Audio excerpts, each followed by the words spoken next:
বিমানবন্দরে বিমান ওঠানামায় সমস্যা, বিমান ওঠানামার ক্ষেত্রে নিরাপত্তার প্রশ্ন, এই সব কিছুকে মাথায় রেখে কলকাতা বিমানবন্দর থেকে সরানো হলো, দ্বিতীয় রানওয়ে থেকে সরানো হলো মসজিদকে। বন্ধ হলো আজ থেকেই নামাজ পাঠ।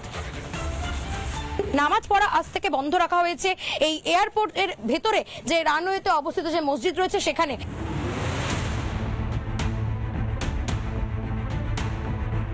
নিরাপত্তা বিধি লঙ্ঘন, অবশেষে কলকাতা বিমানবন্দরের মধ্যে থাকা মসজিদ সরছে।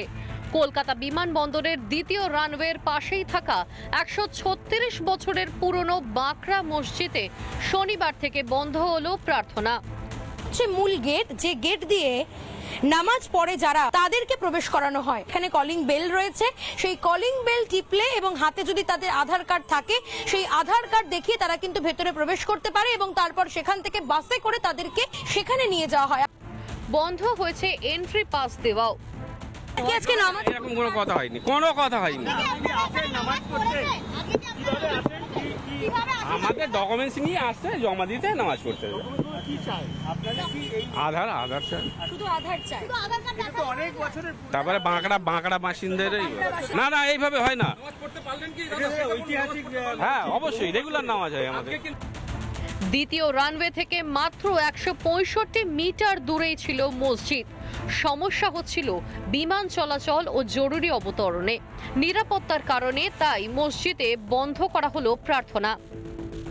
প্রশ্নটি উঠেছে এই যে শুধুমাত্র একটি আধার কার্ড যেখানে নাম এবং অ্যাড্রেস লেখা থাকলে এই আধার কার্ড দেখিয়ে তারা কিন্তু ভেতরে প্রবেশ করতে পারবেন, অর্থাৎ যদি কারোর হাতে জাল আধার কার্ড বা নকল আধার কার্ড থাকে তারাও কিন্তু এই গেট দিয়ে অনায়াসে প্রবেশ করতে পারবে। নিরাপত্তা সংক্রান্ত বিষয় রয়েছে এবং তার সঙ্গে সঙ্গে বিমান চলাচল, বিমান অবতরণের ক্ষেত্রেও কিন্তু অত্যন্ত সমস্যা হচ্ছে এই মসজিদটি ভেতরে থাকায়। আমরা ইস্যুটা রেজ করছি কারণ এটা বড় সিকিউরিটি ব্রিচ হতে পারে।